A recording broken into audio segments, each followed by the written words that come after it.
Good morning, everybody.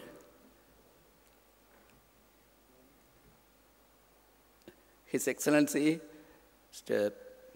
Oyapuri Paramasivam, President of Mauritius, other distinguished guests, and our panelists, and Dr.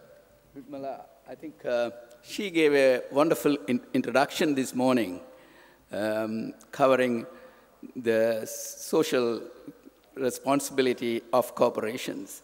Not only that, I think she also mentioned about how India, and especially Tamil Nadu, is in the forefront of taking care of their citizens and how the social responsibility has been moved on from the previous century, and how the little children are taking that in their own hands to bring about social changes as well as alleviate poverty in Sydney, in India, and especially in Tamil Nadu. I'll stick to what I was asked to speak about the corporate social responsibility. What is corporate social responsibility? I think corporations are, if you look at the corporation itself, corporations are run by individuals. And individuals, as a proper citizen, we all have our own responsibility towards us, our family, our community, and the world at large. If you look at the corporate responsibility, it's a business approach that contributes to sustainable development, delivering economic, social, and environmental benefits for all stakeholders. It's a concept that addresses many and various topics. The United Nations Industrial Development Organization notes that common corporate social responsibility functions include responsible sourcing of materials and supplies, employee, vendor, customer, and community engagement and relations, adherence to labor standards, environmental protection and management, anti-corruption measures, upholding social equity, gender equity, and other human rights, conservation of resources like water and energy. I think these are some of the aspects which affects us, every one of us in day-to-day life. The way how we live, how we look at it. In fact, our panelist, Chief Vimala, she mentioned about how this can be developed, and in fact, she also gave some ideas how it is being done, as well as how the new approach to social development.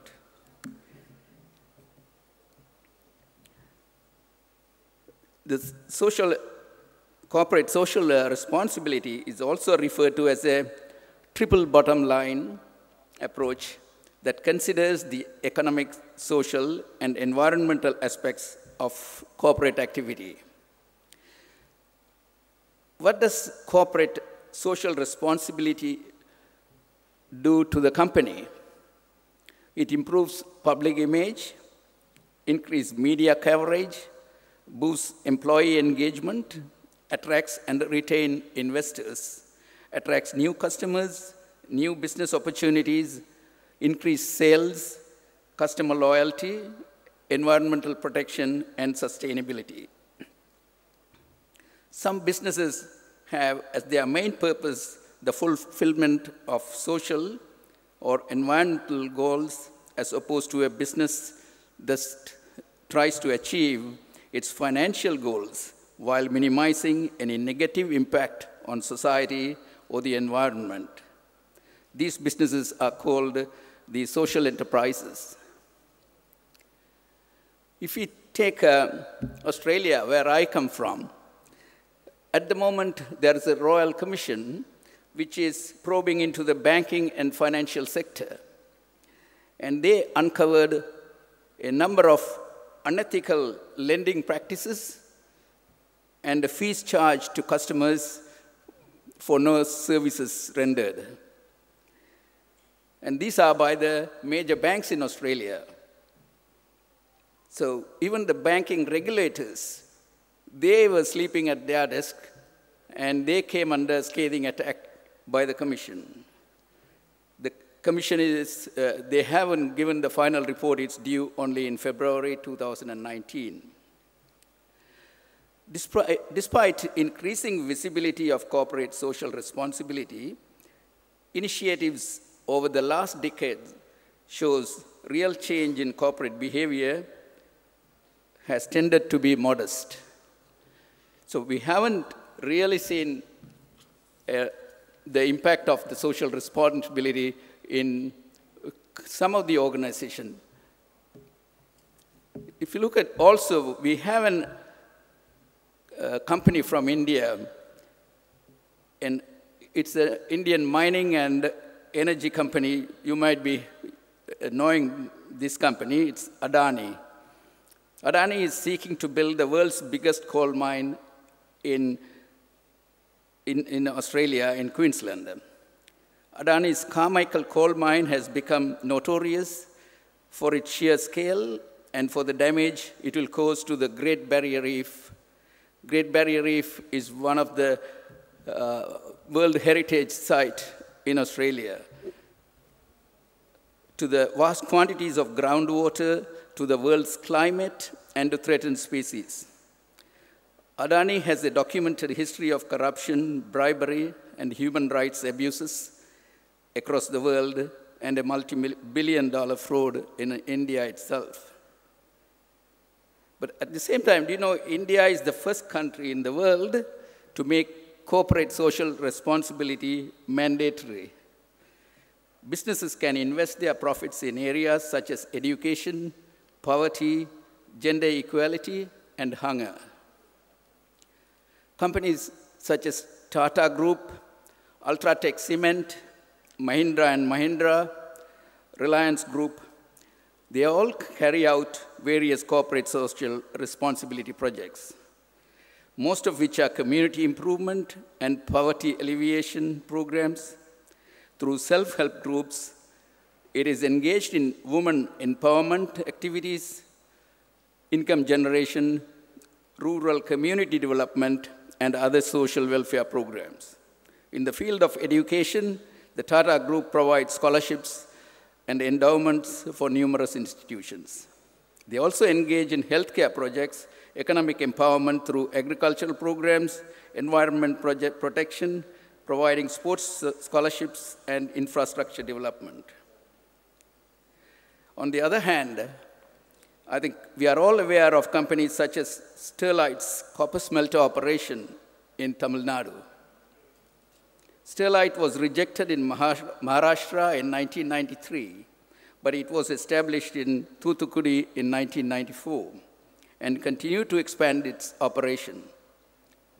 Although it employed thousands of people, but it disregarded its social and community responsibility and the long-term effect of the environment. You will be surprised to know that a Danish toy company, I think you all will be aware of Lego toys. Lego leads the world in its corporate social responsibility, in that it behaves ethically, conducts businesses fairly, operates transparently, protects the environment, and supports worthy causes such as World Wildlife Fund. Other companies that are leaders in corporate social responsibility are Microsoft, Google, Walt Disney, BMW, Intel, Bosch, etc. Since only a few years ago, social media has forever changed the way social society works, whether it is the sharing of an idea, the communication of news, or the availability of a product or service. Social media is now used in almost every part of our lives 24/7. We look at the social responsibility of the social media. Social media have self-defined as agnostic distributors, that is, neutral carriers not responsible for content published through their channels and networks. Now, the industry is forced to delete contents as conspiracy theories, hate speeches. In Facebook CEO Mark Zuckerberg confessed he didn't know who or how many users' personal information had been funneled to a company called Cambridge Analytica. 87 million was his best guess. Used wisely, social media platforms can be used to drive positive changes like the Me Too movement, which started as a grassroots campaign to reach underprivileged girls dealing with sexual abuses.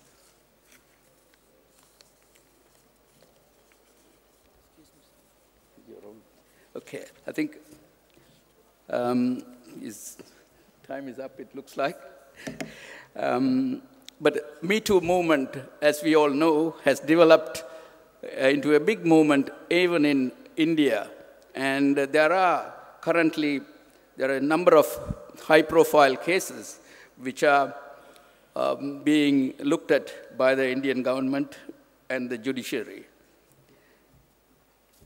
And other developments in the social media are the cyberbullying and cybersecurity. And these are being, if we are used responsibility, that will be a positive impact on the social side, as well as on the day-to-day living of every human being in this world. I think I'll stop with that. Thank you very much for inviting me to speak.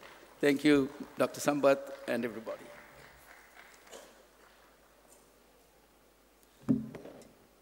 Thank you very much, Mr. Balabalendra, for your intensified speech. Now, may I request Mr. Blaise Kannan, who has come all the way from USA, who has been the Director of Life Help Center for Handicapped. I think really he is practicing the social responsibility in his life. I am very happy to invite him to present his views.